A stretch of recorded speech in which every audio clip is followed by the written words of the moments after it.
BJP తీరుపై సంఘ్ పరివార క్షేత్రాలు ఆగ్రహం వ్యక్తం చేశాయి. హైదరాబాద్ లో జరిగిన ఆర్ఎస్ఎస్ పరివార క్షేత్రాల కీలక సమావేశం జరిగింది. ఈ భేటీలో పలు కీలక నిర్ణయాలు తీసుకున్నారు. 2014 పార్లమెంట్ ఎన్నికలకు ముందు జరిగిన తరహాలోనే 2024 ఎన్నికల ముందు భేటీ అయిన ఆర్ఎస్ఎస్ వివిధ క్షేత్రాల ప్రముఖుల పార్లమెంట్ ఎన్నికల్లో అనుసరించాల్సిన వ్యూహం, ప్రస్తుత పరిస్థితులు, తెలంగాణలో బీజేపీ పరిస్థితిపై సుదీర్ఘంగా చర్చించారు.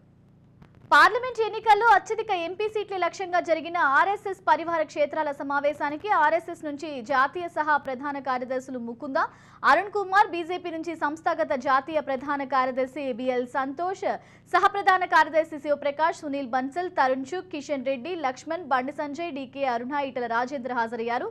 మొదటిసారిగా సంఘ్ సమావేశానికి డీకే అరుణ, ఈటల రాజేంద్ర హాజరయ్యారు. అలాగే ఈ సమావేశంలో ఏబీవీపీ, బీఎంఎస్, విహెచ్పీ, విద్యాపీఠ్, వనవాసి కళ్యాణ్ పరిషత్, కిసాన్ సంఘ్, ఇతర క్షేత్రాల ముఖ్య నేతలు పాల్గొన్నారు. జాతీయ స్థాయిలో బీజేపీ పరిస్థితిపై పార్టీ జాతీయ సంస్థాగత ప్రధాన కార్యదర్శి బిఎల్ సంతోష్ వివరించారు. 400 సీట్లు దాటాలి అంటే దక్షిణాదిలో ఎన్ని సీట్లు గెలవాలనే దానిపై బీజేపీ నేతలు వివరించారు.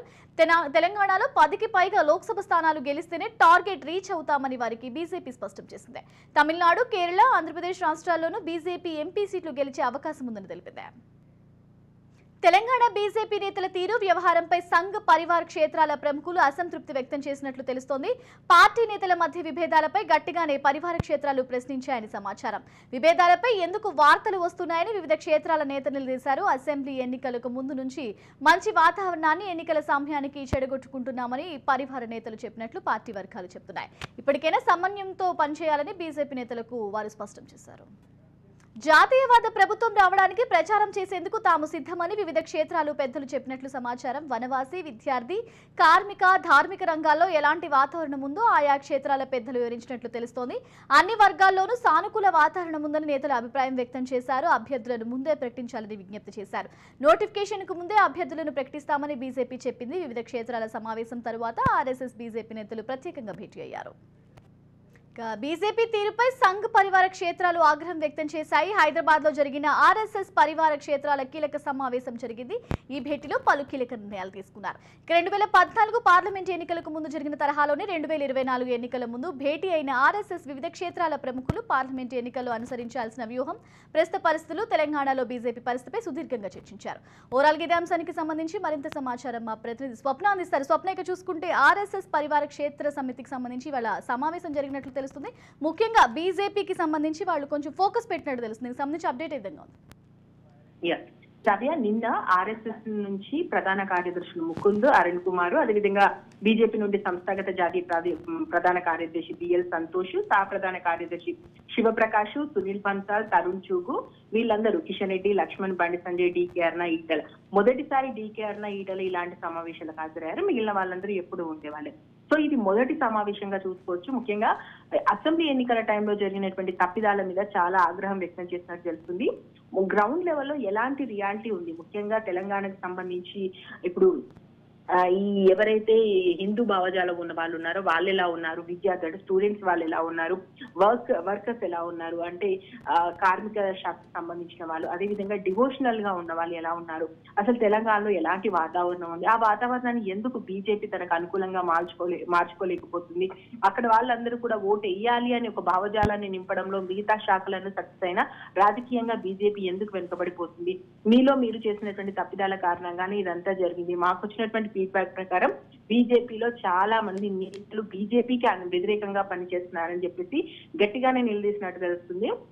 మొత్తం దేశవ్యాప్తంగా 400 సీట్లు రావాలంటే దక్షిణాదిలో ఎన్ని సీట్లు గెలవాలి, ఎస్పెషల్లీ బీజేపీలో 10 దాటాల్సిందే అని చెప్పేసి హైకమాండ్ చాలా గట్టిగా చెప్తున్నారు.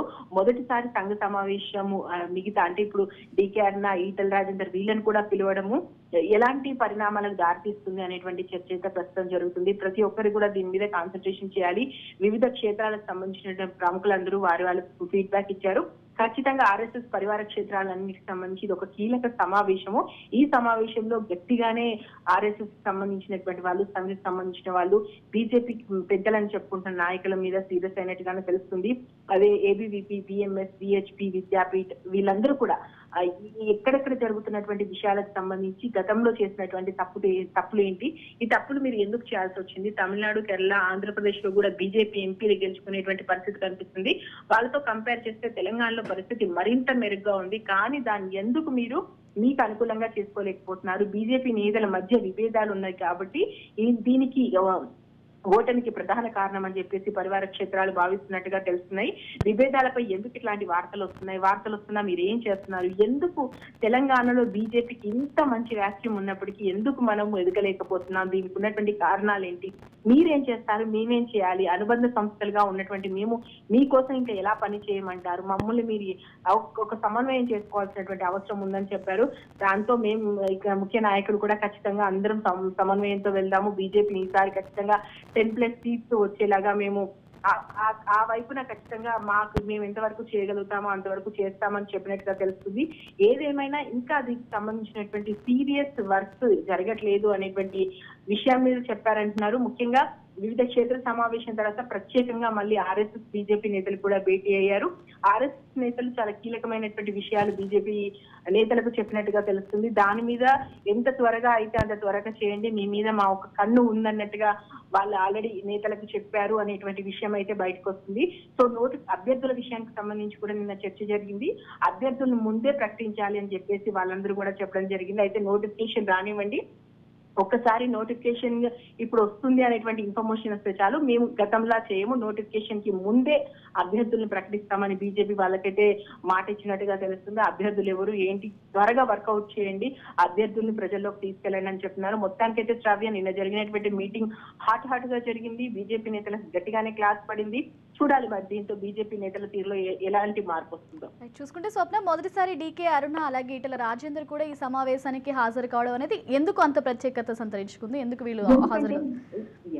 సరే, మొత్తానికి ఎందుకంటే లక్ష్మణ్, కిషన్ రెడ్డి, లేదంటే మురళీధర్ రావు ఎవరైతే బీజేపీలో మొదటి నుంచి ఉన్నటువంటి నేతలు ఉన్నారో వాళ్ళే కీలకంగా ఉంటారు. బయట నుంచి వచ్చిన వాళ్ళని కలవనివ్వరు, బయట నుంచి ఎవరైనా వస్తే వాళ్ళని ఎంత త్వరగా వెళ్ళగొట్టాలో ప్రయత్నిస్తుంటారు. ఇక్కడ ఉన్నటువంటి నాయకులు వీళ్ళే కొన్ని గ్రూపులుగా డివైడ్ అయిపోయారు.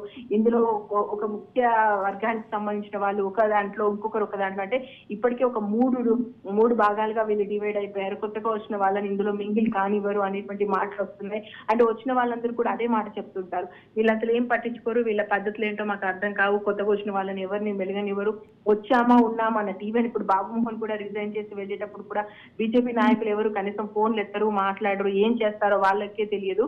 వాళ్ళు ఇచ్చేటువంటి అవుట్పుట్ అంత దారుణంగా ఉంటుందని చెప్పేసి వాళ్ళు అంటే వెళ్ళిన వాళ్ళు ఇప్పుడు రాజగోపాల్ రెడ్డి, విజయశాంతి, వివేక్ వీళ్ళందరూ అలాంటి ఎలిగేషన్స్ చేస్తారు, మింగిల్ కానివ్వరని. సో అలా కాదు, ఇప్పుడు బయట నుంచి వచ్చిన వాళ్ళు కూడా మింగిల్ అవుతారు. ఈవెన్ ఇప్పుడు డీకే అన్నకు అంత ఈ ప్రయారిటీ ఇవ్వడము, ఇదే విధంగా ఈటలకు ఆ ప్రయారిటీ ఇవ్వడం ద్వారా కేవలం పాత నేతలే కాదు, ఇప్పుడు పార్టీలోకి వచ్చిన వాళ్ళు ఇంకా వచ్చే వాళ్ళకు కూడా ఖచ్చితంగా బీజేపీ ప్రయారిటీ ఇస్తుంది. ఆ దిశగా ఒక అడుగు ముందుకు పడుతుంది. బీజేపీ అంటే ఈ నేతలు మాత్రమే కాదు, వీళ్ళు కూడా బీజేపీకి సంబంధించినటువంటి ముఖ్య నాయకులుగా ఎదుగుతారంటే బీజేపీలో ఎవరైనా ఎలా అయినా సరే వచ్చినటువంటి నాయకులు ఖచ్చితంగా ఇక్కడ ఎదగగలుగుతారు. కింది స్థాయి నుంచి పై స్థాయికి వచ్చేటువంటి ఒక చరిత్ర బీజేపీ పార్టీ సొంతం కాబట్టి ఆ దిశగానే మేము అడుగులు వేస్తాము అనేటువంటి ఒక సంకేతాన్ని ఇవ్వడానికి దీన్ని తీసుకోవచ్చు శ్రావ్య. మొత్తానికైతే నిన్న జరిగినటువంటి ఈ మీటింగ్ ఓవరాల్ సారాంశము, బీజేపీ నేతలు బద్ధకాన్ని వదలకపోతే హైకమాండ్ చాలా సీరియస్ అవుతుంది. సీరియస్ అవ్వడంతో పాటు వీళ్ళ మీద యాక్షన్ తీసుకోవడానికి కూడా వెనకడగలేదు. ఈవెన్ ఇప్పటికే అమిత్ షా గట్టి వార్నింగ్ ఇచ్చారు. ఇప్పుడు సంఘ పరివారికి సంబంధించినటువంటి విషయాలకు సంబంధించి వాళ్ళ దగ్గర నుంచి వచ్చినటువంటి అవుట్పుట్ ప్రకారం కూడా నేతలు సరిగ్గా గ్రౌండ్ లో వెళ్ళట్లేదు, వాళ్ళే కొట్టుకు చేస్తున్నారు, వాళ్ళ మీద సోషల్ మీడియాలో ఒకరి మీద ఒకరు వార్ చేస్తున్నారు. ఇలాంటి సంకేతాలను ఇక్కడి నుంచి అయినా బీజేపీ పక్కన పెట్టి తెలంగాణలో బీజేపీ బాగా వేయడానికి మీరేం చేస్తారు, మేమేం చేయాలి, ఇక మాత్రం నిర్లక్ష్యానికి తావు లేదు అన్నట్టుగా నిన్నటి మీటింగ్ సాగిస్తారు. Right, thank you Swapna.